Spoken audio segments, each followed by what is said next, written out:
ಒಂದು ತೊಡೆ ಮಂದಿ ಬಂದಿದ್ದರು, ಏನಕ್ಕತ್ತೆ ಆಗಲಿ ನಡಿ ಅಂತ ತಿಳ್ಕೊಂಡು ಒಂದು ತೊಡೆ ಮಂದಿ ಬಂದಿದ್ದರು.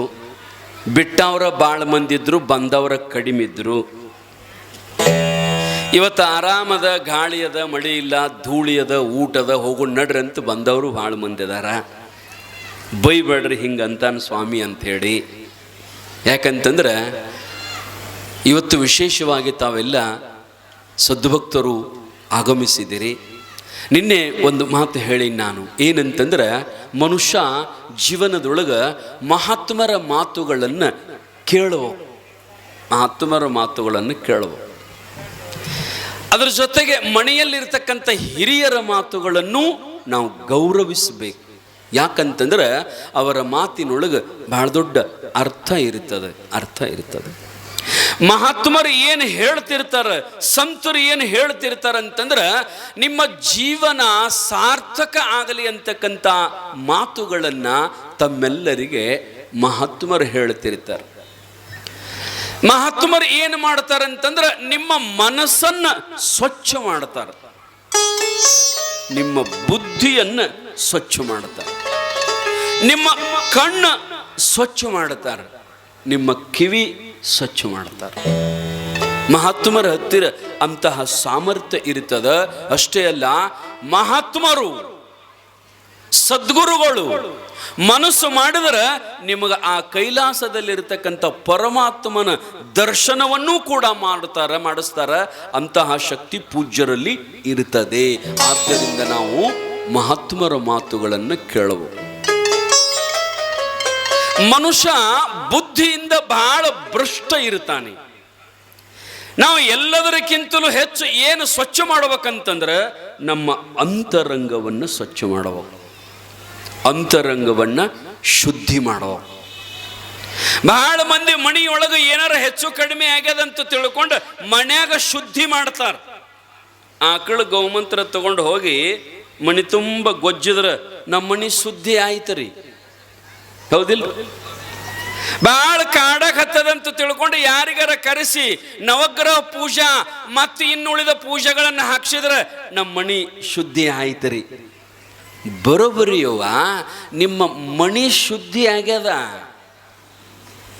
ಮಣಿ ಶುದ್ಧಿ ಆಗ್ಯದ, ಪರಂತು ಮನಸ್ಸಟ್ಟು ಶುದ್ಧಿ ಮಾಡ್ಕೋರಲ್ಲ. ಅದಕ್ಕೇನು ಮಾಡ್ಬೇಕ್ರಿ? ಅದಕ್ಕಟ್ಟ ಗೋಮಂತ್ರ ಕುಡಿಬೇಕನ್ನೋ ತಂದಿರಿ. ಮತ್ತೆ ಆ ಮನಸ್ಸ, ಆ ಬುದ್ಧಿ ಶುದ್ಧಿ ಆಗ್ಬೇಕಂದ್ರೆ ಎಲ್ಲಿ ಬರ್ಬೇಕಂದ್ರೆ ಇಲ್ಲಿ ಬರ್ಬೇಕು. ಇಲ್ಲಿ ಬಂದ್ರೆ ನಿಮ್ಮ ಮನಸ್ಸು ಪರಿವರ್ತನೆ ಆಗುತ್ತದೆ, ನಿಮ್ಮ ಬುದ್ಧಿ ಶುದ್ಧಿ ಆಗುತ್ತದೆ. ಬಹಳ ಇರ್ತದ ಕೆಲವೊಬ್ಬರು ಬುದ್ಧಿ. ಎಷ್ಟು ದುರ್ಬುದ್ಧಿ ಇರ್ತದಂತಂದ್ರ ಇನ್ನೊಬ್ಬರು ಹಾಳು ಆಗಲಿ ಅಂತ ತಿಳ್ಕೊಂಡು ಬಹಳ ಪ್ರಯತ್ನ ಮಾಡ್ತಿರ್ತಾರೆ. ಅಷ್ಟು ಕೆಟ್ಟ ಬುದ್ಧಿ ಇರ್ತದೆ. ನಿಮಗ ಒಂದು ಮಾತು ಹೇಳ್ತೀನಿ, ಏನಂತಂದ್ರ ಕೌರವರೊಳಗ ದುರ್ಯೋಧನ ಎಷ್ಟು ಕೆಟ್ಟ ಇದ್ದ ಅಂತಂದ್ರ ಬಹಳ ಕೆಟ್ಟ. ಎಷ್ಟು ಬುದ್ಧಿ ಹೊಲಸು ಇರ್ತದಂತಂದ್ರ ಅಣ್ಣತಮ್ಮರಿಗೆ ಪಾಲು ಕೊಡ್ಲಿಲ್ಲ. ದುರ್ಯೋಧನ ಪಾಲು ಕೊಡ್ಲಿಲ್ಲ. ಯಾಕಂತಂದ್ರೆ ಅವ್ರನ್ನ ಸೋಲಿಸಿದರು. ಎಲ್ಲರೂ ಕೂಡಿ 1000 ಕೆಟ್ಟ ಮಂದಿ ಕೂಡಿ 5 ಚಲೋ ಪಂಚ ಪಾಂಡವರನ್ನು ಸೋಲಿಸಿದರು. ಅವರೇನು ಸೋಲವರಲ್ಲ, ಒಳ್ಳೆ ಮಂದಿ ಸೋಲಂಗಿಲ್ಲ ಕರೆ. ಆದ್ರೆ ಕೆಲವೊಂದು ಸಾರಿ ದುರ್ಬುದ್ಧಿ ಜಯವನ್ನು ಸಾಧಿಸ್ತದ ಅಂತ ನೀವು ಅಂತೀರಲ್ಲ. ದೆವ್ವಾಳಿ ಬಂದಾಗ ದೇವರು ವಾರೆ ಆಗ್ಬೇಕಾಕತ್ತೆ ಅಂತ, ಹೌದಿಲ್ಲ?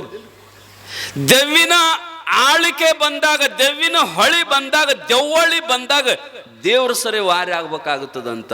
ಹಂಗ 100 ಮಂದಿ ಕೂಡಿ ಒಬ್ಬ ಒಳ್ಳೆಯವನನ್ನು ಸೋಲಿಸುವುದು ಇವತ್ತಿನ ಜನರ ಗುರಿ ಆಗ್ಯದ. ಇವತ್ತಿನ ಜನರ ಅದು ಸಾಧನೆ ಆಗ್ಯದ. ಪಾಂಡವರು ಸೋಲವರಲ್ಲ, ಒಳ್ಳೆಯವರಲ್ಲಿಯೂ ಕೆಲವೊಂದು ವೀಕ್ನೆಸ್ ಇರಬಾರದು. ನಿಮಗೆ ಹೇಳ್ತೇನ್ರಿ, ಶನಿ ಅಥವಾ ಶನಿ ನಮ್ಮಲ್ಲಿ ಪ್ರವೇಶ ಆಗಾಕ ಜಾಗ ನೋಡ್ತಿರ್ತಾನಂತ. ಜಾಗ ಅವ ಜಾಸ್ತಿ ಯಾರಲ್ಲಿ ಹೋಗಾಕ ಪ್ರಯತ್ನ ಮಾಡ್ತಾನಂದ್ರ ಒಳ್ಳೆಯವರಲ್ಲೇ ಹೋಗಕ್ಕೆ ಪ್ರಯತ್ನ ಮಾಡ್ತಾನಂತ ಶನಿದೇವ. ಯಾಕಂದ್ರ ಅವರನ್ನ ಹಾಳು ಮಾಡಾಕ ಮತ್ತೆ ಕೆಟ್ಟವರ ಹತ್ತಕ್ಕೆ ಯಾಕೆ ಹೋಗಂಗಿಲ್ರಿ ಅವ ಅಂತಂದ್ರ ಅವ್ರು ಆಲ್ರೆಡಿ ಹಾಳಾಗಕ್ ಹತ್ತೇ ಇರ್ತಾರಲ್ಲ. ಅಲ್ಲಿ ಶನಿ ಕೆಲಸ ಏನಿರ್ತದ, ಅವರು ತಮ್ಮಿಂದ ತಾವೇ ಹಾಳಾಗಕ್ ಹತ್ತಿರ್ತಾರ. ಅವರು ಅಲ್ಲಿ ಹೋಗೋ ಕೊಳಮಿಲ್ಲ. ಆದ್ರೆ ಶನಿ ಯಾರನ್ನ ಸೋಲಿಸ್ಬೇಕಂತನಂದ್ರ ಒಳ್ಳೆಯವರನ್ನ ಸೋಲಿಸ್ಬೇಕಂತ.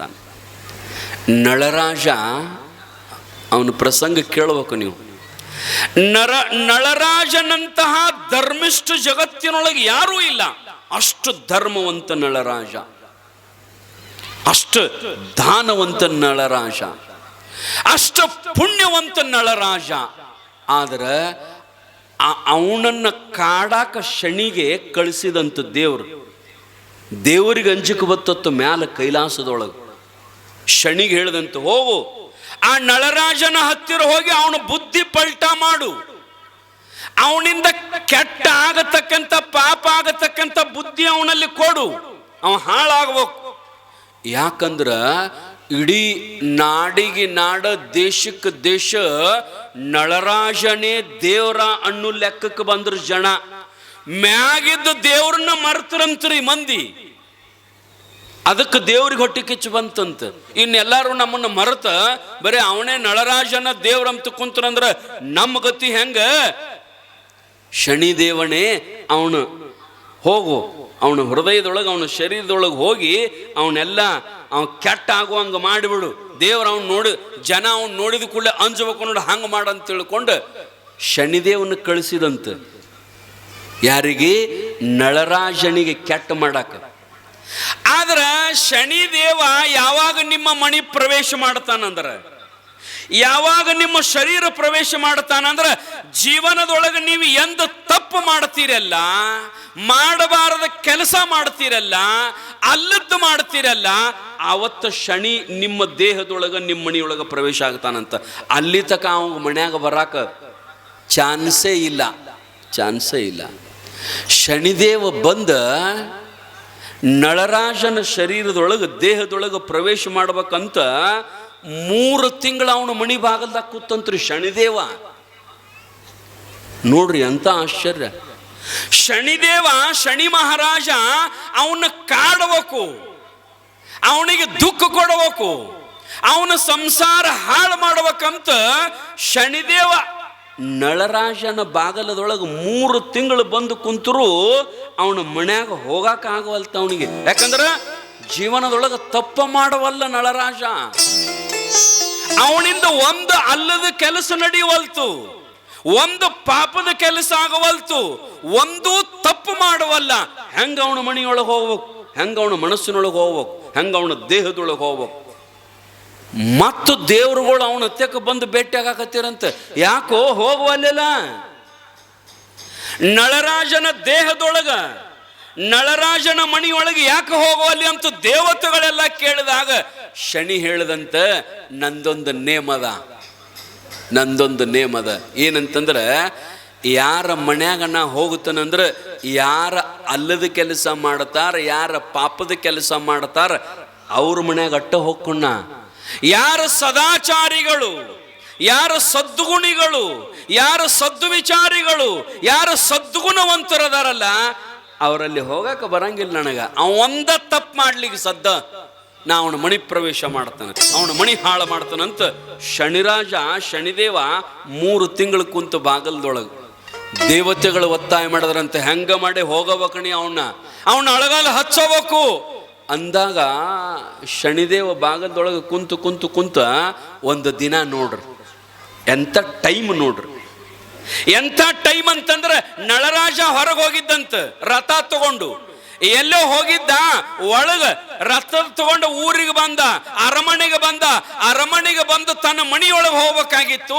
ಅವನ ದಿವಸ ಒಂದು ಪದ್ಧತಿ ಇತ್ತು. ಏನಂತಂದ್ರೆ, ಅರಮನೆಯ ಮಹಾದ್ವಾರವನ್ನು ದಾಟಿ ಒಳಗೆ ಹೋಗ್ಬೇಕಾದ್ರೆ ಕಾಲ ಮೇಲೆ ನೀರು ಹಾಕೊಳ್ಳಾರ್ದ ಹೋಗಿದ್ದಿಲ್ಲವ. ನೀವು ಮಣಿ ಒಳಗೆ ಹೋಗ್ಬೇಕಾದ್ರೆ ಕಾಲ ಮೇಲೆ ನೀರು ಹಾಕ್ಬೇಕಂತ ನಮ್ಮ ಹಿರಿಯರು ಹೇಳ್ತಿದ್ರು. ಯಾಕಂದ್ರೆ ಎಲ್ಲಿ ಬೇಕಾದಲ್ಲಿ ಅಡ್ಡಾಡ್ತಿರ್ತೀರಿ, ಎಂಥವು ಏನಿರ್ತಾವೆ ಹೇಳಕ್ಕೆ ಬರಂಗಿಲ್ಲ. ನೀರು ಹಾಕೊ ದೇವಸ್ಥಾನದೊಳಗೆ ಎಲ್ಲಾರು ಹೋಗ್ಬೇಕಾದ್ರೆ ನೋಡ್ರಿ ನೀವು ಸಣ್ಣ ನಳನ ಬಿಟ್ಟಿರ್ತಾರೆ. ಯಾಕಂದ್ರೆ ಅಲ್ಲಿ ಕಾಲು ತೊಳ್ಕೊಂಡನ ಒಳಗೆ ಹೋಗ್ಬೇಕು. ಇಲ್ರಿ ಅವು ದೇವ್ರ ಗುಡಿ ಅದಾವ್ರಿ, ಮಣಿ ನಡೀತದ್ರಿ. ಇಲ್ಲ, ನಿಮ್ಮ ಮಣಿ ದೇವ್ರ ಗುಡಿಕ್ಕಿಂತಲೂ ಚಂದದ. ನಿಮ್ಮ ಮಣಿ ದೇವ್ರ ಗುಡಿಕ್ಕಿಂತ ಒಳ್ಳೇದಿರ್ಬೇಕು. ಗುಡಿಯಾಗ ಎಷ್ಟು ಟೈಮ್ ಇರ್ತೀರಿ, ಮನ್ಯಾಗ ಎಷ್ಟು ಟೈಮ್ ಇರ್ತೀರಿ? ಎಷ್ಟು ಟೈಮ್ ಇರ್ತೀರಿ? ಮನ್ಯಾಗ ದಿನದ 24 ತಾಸು ನೀವು ಇರ್ಬೇಕಾಗ್ತದ, ಮಲ್ಕೋಬೇಕಾಗ್ತದ, ಊಟ ಮಾಡ್ಬೇಕಾಗ್ತದ. ಮನ್ಯಾಗ ಹೆಚ್ಚು ಟೈಮ್ ಪಾಸ್ ಮಾಡ್ತೀರಿ, ಮನ್ಯಾಗ ಜಾಸ್ತಿ ಇರ್ತೀರಿ. ಅದಕ್ಕೆ ಮೊದಲು ಮಣಿ ಶಾಂತಿ ಇರ್ಬೇಕು. ಗುಡಿಯಾಗ ಎಟ್ಟದ ಟೈಮ್ ಬಂದು ಕುಂಡಿರ್ತೀರಿ, ಭಾಳ ಆದ್ರೆ ಒಂದು 10 ನಿಮಿಷ 5 ನಿಮಿಷದೊಳಗೆ ನಮಸ್ಕಾರ ಮಾಡಿ ಕುಂತು ಎದ್ದು ಹೋಗ್ಬಿಡ್ತೀರಿ. ಆದ್ರೆ ದಿನದ 24 ತಾಸದೊಳಗೆ 15-20 ತಾಸು ಮನ್ಯಾಗಿರ್ತೀರಿಪ್ಪ. ನಿಮ್ಮ ಮಣಿ ಶಾಂತಿ ಇರ್ಬೇಕು, ಮಣಿ ಒಳ್ಳೇದಿರ್ಬೇಕು. ಮಣಿಯೊಳಗೆ ಟಾರ್ಚರ್ ಜಾಸ್ತಿ ಆತಂತಂದ್ರೆ ಮನ್ಯಾಗ ಇರಾಕ ಒಲ್ಲಂತದ ಮನಸ್ಸು. ಅದಕ್ಕೆ ಮಣಿ ಚಲೋ ಇರ್ಬೇಕು. ಪಾದ ಮ್ಯಾಗ ನೀರು ಹಾಕೊಂಡು ಒಳಗೆ ಬರ್ಬೇಕಂತ ತಿಳ್ಕೊಂಡು ಕಾಲು ತೊಳ್ಕೊಂಡು ಒಳಗೆ ಬರ್ತಿದ್ದ. ಆದ್ರೆ ಅವತ್ತೇನಾಯಿತು ಅಂದ್ರೆ ಕಾಲ ಮೇಲೆ ತುಂಬ ನೀರು ಹಾಕೊಂಡ. ಆದ್ರೆ ನಳರಾಜನಿಗೆ ಏನಾತಂದ್ರೆ ಹಿಂಬಡ ಮ್ಯಾಲ ಒಂದು ನರ ಇರ್ತದೆ ನೋಡ್ರಿ, ಅದೇನಂತಾರ ಅದಕ್ಕೆ, ಹಿಂಬಡ ಮ್ಯಾಲ ಒಂದು ನರ ಇರ್ತದೆ, ಆಚೆ ಕಡೆ ಒಂದು ಹಡ್ ಅಂತಿರ್ತದೆ. ಆ ನರ ಮತ್ತು ಹಡ್ಡದ ನಡವಾರಕ್ಕೆ ಒಂದಿಟ್ಟು ತಗ್ಗಿರ್ತದ. ಅಲ್ಲಿ ಎಲ್ಲ ಕಡೆ ನೀರು ಹಾಕಿದ. ನೀರು ಕಾಲ ಮೇಲೆ ಪಾದ ಮ್ಯಾಗ ಹಾಕೊಂಡು ಮನಕಲ್ ತಕ ನೀರು ಹಾಕೊಂಡು ಕಾಲು ತೊಳ್ಕೊಂಡ. ಆದ್ರೆ ಆ ಹಡ್ಡ ಮತ್ತು ಹಿಂದಿನ ಬ್ಯಾಕ್ ನರ ಇರ್ತದ ನೋಡ್ರಿ, ಆ ನರಕ್ಕೆ ನಡಬಾರ್ಕೆ ಏನು ತಗ್ಗಿರ್ತದಲ್ಲ, ಅಲ್ಲಿ ಸ್ವಲ್ಪ ನೀರು ಹತ್ತಲಿಲ್ಲಂತ. ನೀರು ಹತ್ತಲಾರ್ದ ಒಣದ ಉಳಿದಿತ್ತಂತದು. ಶನಿದೇವನಿಗೆ ಇಷ್ಟ ತಪ್ಪ ಸಾಕಾಯ್ತಂತ ಅವನಿಗೆ. ಆ ಕಾಲ ಮೇಲೆ ಪೂರ ನೀರು ಹಾಕೋಲಿಲ್ಲಲ್ಲ, ಒಂದಿಟ್ಟ ನೀರು ಹಾಕೊಳ್ಳೋದು ಉಳಿಸೋದಿಲ್ಲ ಅಂತ ತಿಳ್ಕೊಂಡು ಎಲ್ಲಿ ನೀರು ಹತ್ತಲಾರದ ಜಾಗ ಇತ್ತಲ್ಲ ಅದ ಜಾಗದೊಳಗ ಅವನ ಶರೀರದೊಳಗೆ ಪ್ರವೇಶ ಮಾಡಿ ಅವನ ಮಣಿ ಹೊಕ್ಕಂತು. ಯಾರು? ಶನಿದೇವ. ಅವನ ಮಣಿ ಹೊಕ್ಕು ಮುಂದೆ ಹೆಂಗಂತಂದ್ರೆ ರಾಜ್ಯ ಹಾಳಾಯಿತು, ಬಂಗಾರ ಹೋಯ್ತು, ನಳರಾಜ ಹೋಗಿ ಭಿಕ್ಷುಕ ಆದ. ಎದರಿಂದ? ಶನಿ ಪ್ರವೇಶ ಆದ್ದರಿಂದ. ಶನಿ ಪ್ರವೇಶ ಆದ್ದರಿಂದ ಅದಕ್ಕೆ ವಿನಾಶಕಾಲೀನ ವಿಪರೀತ ಬುದ್ಧಿ ಅಂತ ಕರೀತಾರೆ. ನಿಮಗೆ ಗೊತ್ತಿರ್ಬೇಕು, ಒಳ್ಳೆಯವರಿಗೆ ಭಾಳ ಕಾಡೋದಿರ್ತದ ರೀ, ಕೆಟ್ಟವರಿಗೆ ಕಾಡೋದು ಕಡಿಮೆ. ಭಾಳ ಮಂದಿ ಅಂತಿರ್ತಾರೆ ನೋಡ್ರಿ, ಏನಂತಾರಂದ್ರೆ ಏನು ದೇವರಿಗೆ ಎಟ್ಟು ಮಾಡಿ, ನಾನು ಏನು ಬೇಕಾದ್ದು ಮಾಡೀನಿ, ಇಟ್ಟೆಲ್ಲ ಮಾಡಿದ್ರು ದೇವ್ರು ನನಗೆ ಅಂತ ಒಂದೊಂದು ಸಾರಿ ಅಂತಿರ್ತೀರಿ. ಒಂದೊಂದು ಸಾರಿ ಯಾಕೆ ಭಾಳ ಸಾರಿ ಅಂತೀರಿ ನೀವು. ನಾವೇನು ಬೇಕಾದ ಮಾಡಿದ್ರು ದೇವ್ರು ನಮ್ಮನ್ನ ಕಾಡ್ತಾನೆ. ತಗೋ, ಎರಡು ದಾನ ಮಾಡೀವಿ, ಎಷ್ಟು ಉಪವಾಸ ಮಾಡೀವಿ, ಎಷ್ಟು ಪೂಜಾ ಮಾಡೀವಿ, ಎಷ್ಟು ದೇವರಿಗೆ ಕೊಟ್ಟಿವಿ, ಎಷ್ಟು ಮಾಡಿದ್ರು ದೇವ್ರು ನಮ್ಮನೇನು ಚಲೋ ಇಟ್ಟಾನು. ನಾನು ಮಗಳಿಗೆ ಚಲೋ ವರ ಸಿಗುವಲ್ತು, ನಾನು ಮಗನಿಗೆ ಚಲೋ ಕನ್ಯಾ ಸಿಗುವಲ್ತು, ಮನ್ಯಾಗ ರೊಕ್ಕ ನಿಂದಿರುವಲು, ಗಾಂಡ ದಿವಸ ಕುಡಿದು ಬರ್ತದ, ಏನು ಮಾಡಿದ್ರು ಕೈಯಾಗ ರೊಕ್ಕ ನಿಂದಿರುವಲು ಅಂತೀರಿಲ್ರಿ.